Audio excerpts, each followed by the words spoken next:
Gini aja, apakah TNI tunduk pada Undang-Undang Pemberantasan Tindak Pidana Korupsi nomor 31 tahun 99? Kalau TNI korupsi bisa dijerat nggak pakai undang-undang itu? Pertanyaannya itu dulu. Realitasnya? Di KUHP militer ada nggak ngatur undang-undang korupsi? Atau ada nggak undang-undang khusus pemberantasan tindak pidana korupsi yang khusus untuk militer? Nggak ada. Satu-satunya undang pemberantasan tindak pidana korupsi itu nomor 3199 Junto 20 2001. Oke. Jadi kalau siapapun melakukan dijeratnya pakai undang-undang itu. Siapapun. Nah, sekarang kemudian orang bicara, yang nyidik siapa, yang nangkep siapa, yang ngadili siapa. Pastikan dulu TNI tunduk ya pada Undang-Undang Pemberantasan Tindak Pidana Korupsi. Jangan tinggalkan dulu di situ. Pada realitasnya dalam kajian Anda, apakah dia harus tunduk atau tidak? Nanti dulu, ini satu-satunya Undang-Undang Pemberantasan Tindak Pidana Korupsi cuma 3199 Junto 20 2001. Oke. Maka seandainya militer melakukan korupsi pun dijerat dengan undang-undang ini. Oke. Yang menjeratnya siapa? Apakah TNI termasuk yang bisa dijerat sebagai subjeknya? Oke. Nah, baca pasal 1 angka 2 Undang-Undang 3199. Oke. Ya. Yang dimaksud pegawai negeri di dalam undang-undang ini adalah pasal 1 angka 2 nih. Pegawai negeri yang dalam undang ini adalah A. Pegawai negeri sebagaimana dimaksud oleh Undang-Undang Kepegawaian. Oke. Nah, sekarang rujukan kita Undang-Undang ASN. ASN. Siapa itu? Orang seperti saya. Dosen, PNS, punya NIP. Nah, lolos TNI. B. Pegawai negeri sebagaimana diatur oleh KUHP. KUHP yang lama dulu nih. Kata KUHP, pegawai negeri itu ada di pasal 92.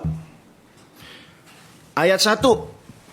Pegawai negeri adalah bla bla dipilih bla bla seperti saya, anggota DPR lewat pemilihan, ya, paruh waktu, antar waktu dan lain-lain.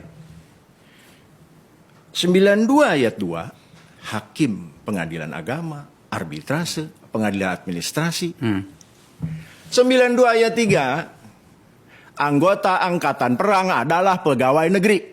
Titik. Oke. Masuk nggak jadi? Dan itu belum pernah diubah. Belum pernah diubah. Oke. Masuk nggak jadi? Masuk. Jadi, Bang Akbar, anggota TNI itu pegawai negeri. Yang orang seperti saya disebut pegawai negeri sipil. Kenapa? Karena ada orang seperti mereka yang pegawai negeri non sipil. Kemudian dikenal sebagai istilah militer. Oke. Tapi sama-sama pegawai negeri. Cuma saya sipil, mereka non sipil. Pegawai negeri, negeri mana? Negeri ini. Anda tidak bersenjata, mereka bersenjata. Iya, itu aja bedanya. Jadi sama-sama pegawai negeri. Negeri ini. Kalau anggota TNI tidak merasa pegawai negeri, terus pegawai apa? Pegawai angkasa. Pegawai bulan. Itu tahun berapa? Tidak. Hah? Undang-undangnya tahun berapa? KUHP. Ke KUHP di tahun berapa KUHP keluar? KUHP kita 1946. Iya. Nah, oke.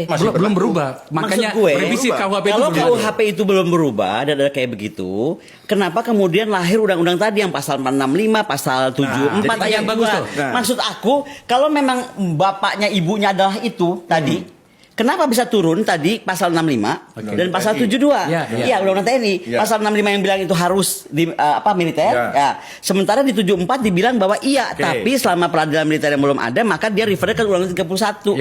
Jadi pertanyaan gue sekarang kepada para ahli hukum dong. Kita dengarkan jawaban ahli hukum. Saya terusin. Jadi dari pasal 92 ayat 3 jelas bahwa anggota angkatan perang adalah pegawai negeri. Ya, Undang-Undang 146 KUHP yang belum diubah. Udah ada yang baru, tapi kan berlakunya 3 tahun lagi. Yang isinya ternyata kurang lebih sama, gitu ya. Nah, balik lagi ke Undang-Undang Pemberantasan Tindak Pidana Korupsi pasal 1 angka 2 huruf C. Siapa itu pegawai negeri? Orang yang menerima gaji atau upah dari APBN atau APBD. Masuk lagi barang ini. Masuk lagi barang ini. Oke. Nah, jadi bahwa anggota TNI tunduk pada Undang-Undang Pemberantasan Tindak Pidana Korupsi bisa dijerat karena perilaku korupsinya. Itu sudah jelas ada di pasal 1, angka 2, huruf B, dan huruf C. Jelas. Kunci sampai situ, titik.